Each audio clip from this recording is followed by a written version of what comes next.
60%의 압도적인 지지로 당선되셨는데 왜 굳이 이렇게 후보에 대해서 좀 어떻게 생각하시는지 궁금합니다. 예, 뭐 사실 이번 전당대회는 아마 변화에 대한 국민들의 열망이 강하게 반영되었다 이렇게 보고요. 그 변화의 방향을 놓고 저희 후보들끼리 치열하게 다퉜다 이렇게 생각합니다. 그런데 제가 말한 노선들이 상당히 급진적일 수도 있고 정당에 있어서 한 번도 시도되지 않은 방식들임에도 불구하고 그런 지지가 있었다는 것은 저는 그만큼 대선 승리에 대한 절박함이 반영된 그런 어떤 결과다 이렇게 보고, 또 차후 치러지게 될 대선에 대해서도 많은 그 아이디어들이 나와 있었는데 결국에는 우리 당 중심으로 한 야권 대통합에 대해서 많은 국민들과 그리고 당원들께서 지지를 보내주셨다 이렇게 생각합니다. 그렇기 때문에 제가 천명했던 대로 우리 당이 자강에 대한 의지를 계속 보일 것이며 우리 당과 함께하고 싶어하는 대선 주자분들에 대해서도 활짝 문호를 여는 작업 또한 병행해 나가도록 하겠습니다. 네. 대표님 YTN 기자분입니다. 네. 축하드리고 말씀하신 것처럼 특히 이제 가장 최우선 과제로 이제 대선 승리 뽑으셨는데 아마 이제 대표님 당선되시는 모습을 다른 대권 주자분들도 유심히 보셨을 것 같아요.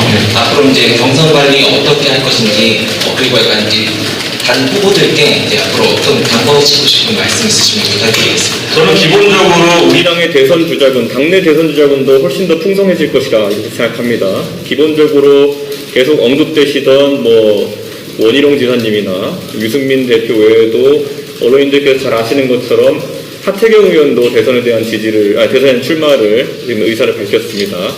거기에 더해서 저는 우리 당에 더 많은 대선 주자군이 우선 있다고 봅니다. 이분들이 자신감을 가질 수 있도록 그분들의 영역을 만드는 것도 제 1번 과제고요. 거기에 더해서 당 밖에도 문재인 정부가 맞서는 일에 충분한 기여를 하시고 또 앞으로도 기여하실 수 있는 분들이 있습니다. 그래서는 굳이 이름을 이야기하자면은 윤석열 총장, 안철수 대표, 그리고 일각에서 거론되는 최재형 감사원장께서 만약에 정치 참여 의사가 있으시다면은 당 대표로서 제가 안내하고 또 그분들에게 필요한 정보를 제공하는 역할을 충실히 하겠습니다. 하지만 그분들이 만약에 입당을 하시거나 합당을 하시기 전까지는 우리 당의 경선이나 아니면 여러 룰을 세팅하는 과정에 있어서는 우리 당원들과 당내 인사들의 의견이 주가 될 것이기 때문에 저는 저희가 특정 주자를 위해 가지고 유리한 룰을 만든다라는 비판을 받지 않기 위해서 제가 당내 여러 그 인사들의 총의를 모아가지고 경선 절차를 진행해 주도록 하겠습니다. 그리고 일각에서 선거 과정이다 보니까 그런 의혹이나 아니면 주장이 반복해서 나왔겠지만은 경선 일정을 제가 아무리 땡긴다 하더라도 실무적으로는 8월 중순 말 이후에야 시작시킬 수 있습니다. 그렇기 때문에 특정 주자가 들어오는 것을 배제하기 위해서 경선 일정을 조정하고 이런 것은 가능하지도 않습니다. 그렇기 때문에 그런 부분은 좀 우려가 적을 거라 생각합니다. 네, 또 혹시 네, 대표님 당선 축하드립니다. 이제 그 진영진 최고위원을 임명하셔야 되는데 좀 생각해 두신 분 계시는지 또 좀 중진분들에게 좀 부탁하실 의향이 있으신지 궁금합니다. 예, 저는 당직 인선에 대해서는 너무나도 솔직하게 말씀드리자면은 단 한 분도 아직까지 섭외하지 않았습니다.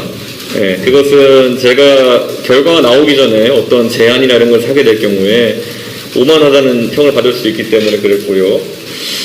다만 제 머릿속에 안은 구성되어 있습니다. 하지만 이번에 언론인들께서도 놀라시겠지만은 저희 전당대회의 특징을 꼽자면은 이준석의 선전도 있었겠지만은 최고위원 풀에서 여성들의 약진이 두드려졌습니다. 예, 그래서 제가 지명직 최고위원으로 원래 모시려고 했던 머릿속에 두고 있던 분이, 그분은 아직 모르십니다. 제가 그런 생각하고 있는지. 근데 그분이 여성분이셨는데, 예, 제가 그런 것을 따지는 성격은 아니기 때문에 아마 당 외에 여성 인사 한 분을 모시지 않을까 이런 생각하고요. 나머지 제가 할 수 있는 인사에 대해 가지고는 지금 제가 오늘부터 활발하게 접촉을 할 수 있도록 하겠습니다. 네, 대표님 여전히 상황입니다. 네.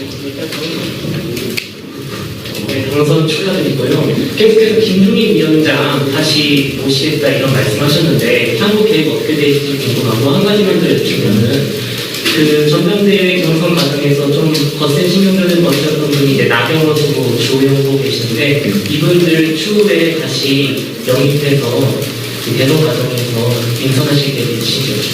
저는 당장 그 토론 과정에서 그 주호영 대표께도 계속 말씀드렸지만은 국민의당과의 합당이라는 이 중차대한 그 과업을 수행한 데 있어서 주호영 대표께서 상당히 훌륭한 역할을 하셨다 이렇게 평가하고요. 그래서 저는 뭐 주호영 대표께서 계속 그 일을 맡아주셨으면 좋겠다라고 공식 요청을 드릴 계획입니다.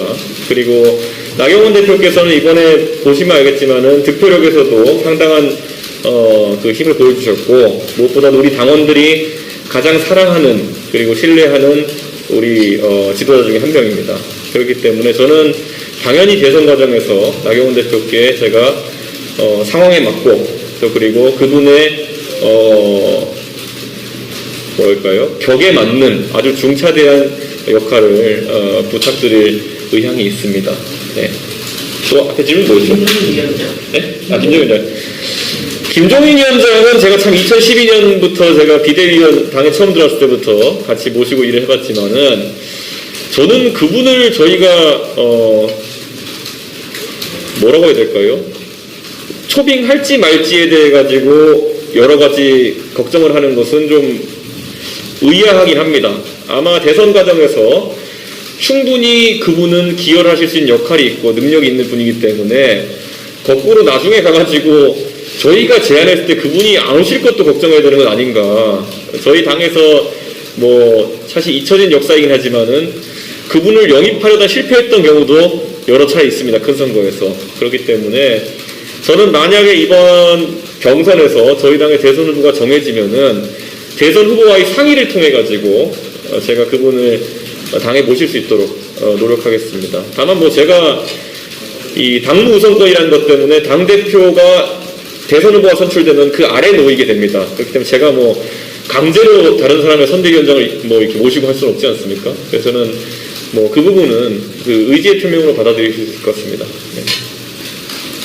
네, 연합뉴스TV 박현입니다. 축하드립니다. 네, 여론조사에서는 2위랑 2배가 넘는 압도적인 지지를 받으셨어요. 근데 당원 투표율을 보면 2위로 나타나셨습니다. 37.42% 높은 지지율이긴 한데 이런 당신은 어떻게 분석하시는지 또 앞으로 어떻게 추진해 나가실 건지. 아무래도 이제 나경원 대표께서는 직전에 서울시장 경선도 치르셨고 그리고 당에서 오랜 기간 활동해 오셨기 때문에 전통적인 당원들과의 접점이 많으셨을 겁니다. 저보다는. 그래서 저는 나 대표님의 그런 수치가 놀랍지 않고요. 저도 이제 앞으로 노력해야 되는 부분이고요. 제가 사실 이번에 전당대회 출마 결심이 다른 분들보다 다소 늦었기 때문에 제가 부족한 면이 있었다면은 당원들을 자주 찾아뵙고 또 이런 생각을 전달할 수 있도록 하겠습니다. 그리고 저희가 이번에 전당대회 과정에서 다소 이제 좀 부끄러운 통계가 노출되었다면은 호남 지역 당원의 비율이 0.8%라는 그 통계와 그리고 20대, 30대, 40대를 다 합친 당원의 수가 30%대로 아주 적게 나타났다는 그런 통계일 텐데요. 저는 이것은 저희가 해소하기 위해서 해결하기 위해서 노력을 많이 해야 됩니다. 다시는 당심과 민심의 괴리라든지 이런 말이 나오지 않도록 저희가 당원 배가 운동에 또 앞장설 수 있도록 하겠습니다. 네. 예. 축하드립니다. 네.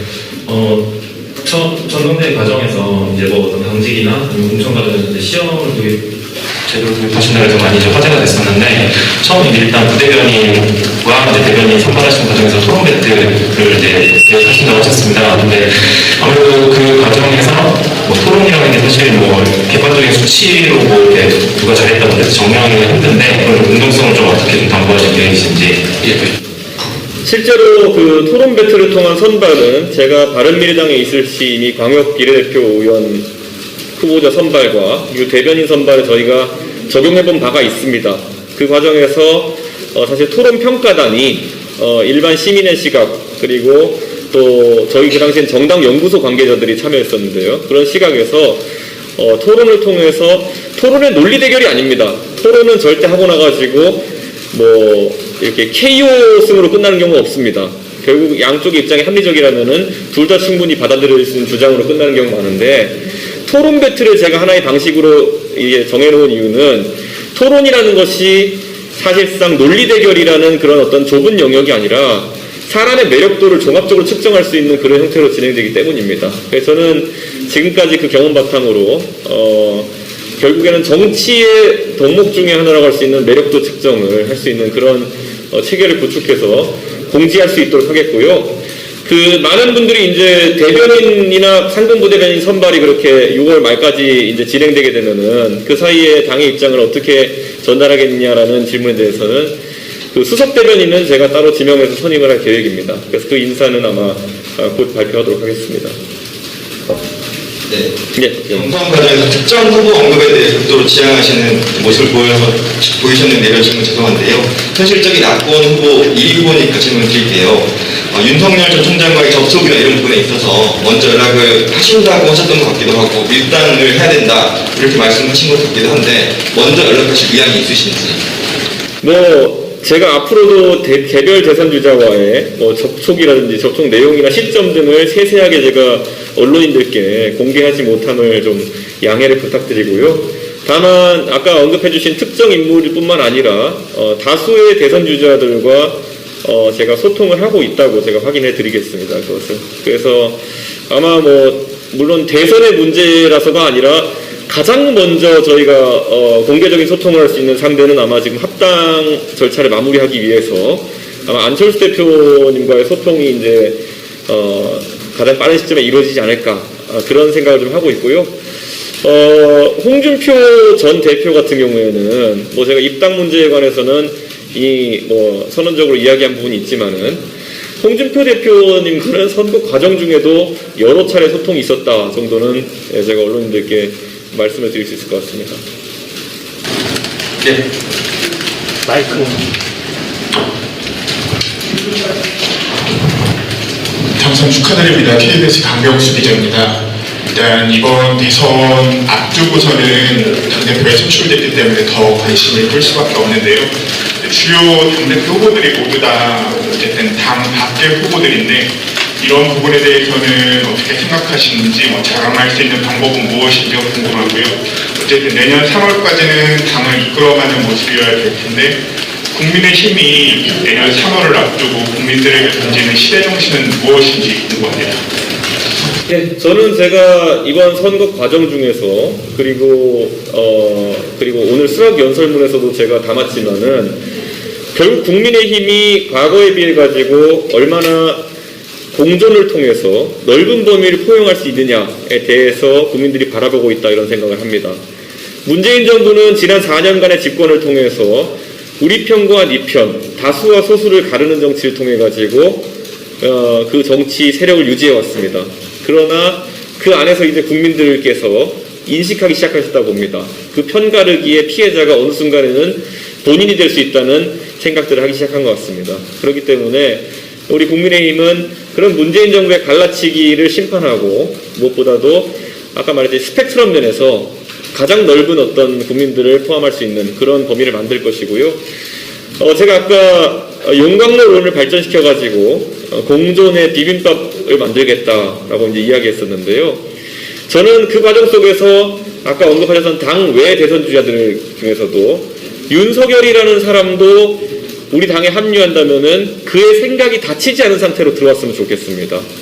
탄핵에 대한 그분의 입장이라든지 공무원으로 생겼던 여러 수사에 대한 입장을 그분이 닫히지 않고도 우리 당에 들어있다 그러면은 우리의 지형은 넓어질 것이고요. 만약에 당내 일부가 불편해한다는 이유로 그분에게 용광로가 되어서 그분들의 주장에 녹아들기를 만약 강요한다면은 그 당 외에 훌륭한 대선 주자가 합류한다 하더라도 우리는 그 시너지 효과를 누리지 못할 것입니다. 그래서 저는 그분들의 개성과 삶의 궤적과 그리고 철학을 유지한 채로 저희 당에 합류하실 수 있는 길을 열어드리고자 합니다. 그게 최고 전략입니다. 참 축하드립니다. 당선 축하드립니다. SBS 김영호입니다. 이제 또 어제 그 국민의힘이 권익위에 이제 소속의원 전원 부동산 조사 의뢰하기로 했었는데 이 결과에 따라서는 이제 어떤 결과로 대응하실지, 예를 들어 의혹이 나오면 민주당처럼 뭐 전원 출당 권유를 하신다든지 이런 계획에 대해서 좀 설명 부탁드리겠습니다. 저는 기본적으로 어떤 결정이든지 할 때 철학과 원칙에 맞는 어떤 선택을 하려고 합니다. 그런데 어쨌든 대선이라는 큰 선거를 앞두고 원칙이라 하면 적어도 민주당이 어떤 기준을 세우는 것보다 더 엄격하고 더 국민 눈높이에 맞는 기준을 세워야 된다는 그런 생각을 하고 있습니다. 그렇기 때문에 우선 원내 지도부에서 어제 권익위에 모두 의뢰하기로 한 것은 이미 3월에 저희 소속 의원 전원이 그것을 결의했기 때문에 문제가 없는 판단이다, 저는 이렇게 생각하고요. 다만 최근에 이제 민주당에서 12명의 어쨌든 대상자가 발표된 이후에 뭐 8분 정도는 당의 의사를 수용하고 좀 나머지 분들은 억울한 면이 있다라고 주장하시는 것 같은데 저희는 그것 또한 아마 국민들의 판단의 잣대가 될 것이라고 봅니다. 권익위의 판단이라는 것이 가장 전문적이고 아니면 또 가장 공정한 것이었는지에 대해서는 뭐 민주당의 진행 상황을 보면서 상황에 따라서는 저는 우리 국민의힘이 더 엄격한 조치도 할 수 있다, 이런 생각을 합니다. 그래서 일각에서는 특검 같은 이야기도 나오고요. 그리고 일각에서 또 의견이 나오는 것은 애초에 뭐 특검 같은 경우에는 특별법으로 사안을 명시해야 되는 문제가 있을 수 있기 때문에 저희 당 원내 의원들의 그런 자료를 검찰에 예를 들어 일괄해서 내사 자료로 내고 그런 어떤 내사를 받자라는 취지의 주장도 하시는 분이 있습니다. 그런데 뭐 이런 것들은 아까 말했던 것처럼 더 엄격한 판단을 받겠다는 원칙하에서 저희가 내부적으로 논의해 보겠고요. 만약에 저희가 더 엄격한 원칙을 통해서 저희 검증을 받게 된다면은 아마 민주당도 지금의 뭐 제가 봤을 땐 다소 전문성이나 아니면 업무 분장에 따라서 좀 의아했던 그런 권익위의 판단 아니라 더 엄격한 판단을 받아야 되는 상황이 올지도 모른다, 그렇게 생각하고요. 뭐 저는 탈당이냐 뭐 제명이냐 이런 문제 같은 경우에는 저는 이거야말로 민주당이 최근에 송영길 대표 들어오신 다음에 굉장히 전격적인 판단을 내리셨다는 점에는 저는 굉장히 긍정적으로 보고 존중하지만은 저는 또 이 사안이 너무 포퓰리즘적인 측면을 가진 않았으면 좋겠다, 이런 생각을 하면서 그 징계 수위라든지 아니면 뭐 그런 어떤 국민에 대한 메시지는 그 결과를 바탕으로 해가지고 논의할 수 있도록 하겠습니다. 질문은 두 가지 정도만 더 답변 공개하겠습니다. 시간이 정해졌어요. 네, 당선 축하드립니다. 저 MBC 신수아입니다. 그 당대표로서 제일 먼저 찾을 일정 장소 궁금하고요. 또 이제 국민의힘에서 그동안에 좀 목소리가 잘 반영되지 않았다고 생각하는 그룹이라거나 집단 계층 있다면 어떤 곳인지 궁금합니다. 저는 기본적으로 제가 일반적으로 있는 현충원 참배 일정을 대전 현충원으로 잡겠다라는 것을 언론에 미리 알린 바가 있습니다. 그래서 다만 이제 오늘이 금요일이다 보니까 그 일정이 토요일일지 월요일지는 저희가 공지를 곧 하도록 하겠습니다. 그런데 대전 현충원을 방문해서 가장 최근에 문제가 되었던 어떤 민주당 인사의 부적절한 표현으로 인한 천안함 용사들과 그리고 유족의 마음을 어루만지는 그런 일이 중요하다, 이렇게 생각하고요. 방금 전에 기자분이 질문해 주신 우리 당에서 가장 대표되지 못했던 분들에 대한 이야기는 저는 지금까지는 정치 전반에서 젊은 세대가 그들의 아젠다를 다루지 못했던 것이 굉장히 마음 아프게 생각합니다. 그렇기 때문에 젊은 세대의 아젠다들을 많이 발굴해서 논제에 올리도록 하겠고요. 또 우리가 수권 정당으로서 그리고 민주주의를 창단하기 위한 정당으로서 해야 될 일이 있다면은 지금까지 우리가 챙기지 못했던 이슈들도 많이 봐야 되는데요. 제가 전당대회에 나온 뒤로 저에게 페이스북 메시지로 연락을 빈번하게 주셨던 그룹이 있습니다. 바로 미얀마에 계신 한국인들과 그리고 미얀마에서 한국에 유학 오신 분들로 결성된 모임에서 저에게 우리 당도 미얀마 문제에 적극적으로 관심을 표명해달라, 이런 말씀을 주셨는데요. 얼마 전까지 저희 당의 당무감사위원장을 지내셨던 이항희 교수님께서 미얀마 관련 유엔 인권 특별 보고관을 지내셨습니다. 그렇기 때문에 이 사안에 대해서 가장 잘 알고 있는 분이기 때문에 그 미얀마 그리고 미얀마에 계신 한국인들 그분들과 또 이양희 교수님 이런 분들을 모시고 저희가 그런 분들에 대한 입장 낼 수 있는 그런 간담회 등을 시급히 개최하고자 합니다. 또 혹시 질문? 맞아요. 재보선 과정이랑 또 경선 과정에서 스마트한 결정이나 행보를 보여왔다 뭐 이렇게 평가를 받잖아요. 여권에서도 30대 당대표의 편성이 많이 긴장들 하는 모습인데 대여 투쟁에 있어서도 스마트한 투쟁 방식을 구상하시는 게 있는지.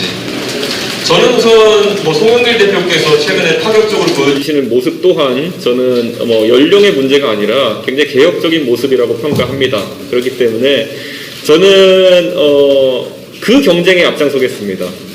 국민들을 배심원으로 놓고 국민들께서 어느 정당이 더 개혁에 대한 노력을 경주하는지 그것으로 심판받을 것이고요. 저는 문재인 정부의 정책이 상당히 우려스러운 부분이 있지만은 그것이 또 다 틀렸다고 생각하지는 않습니다.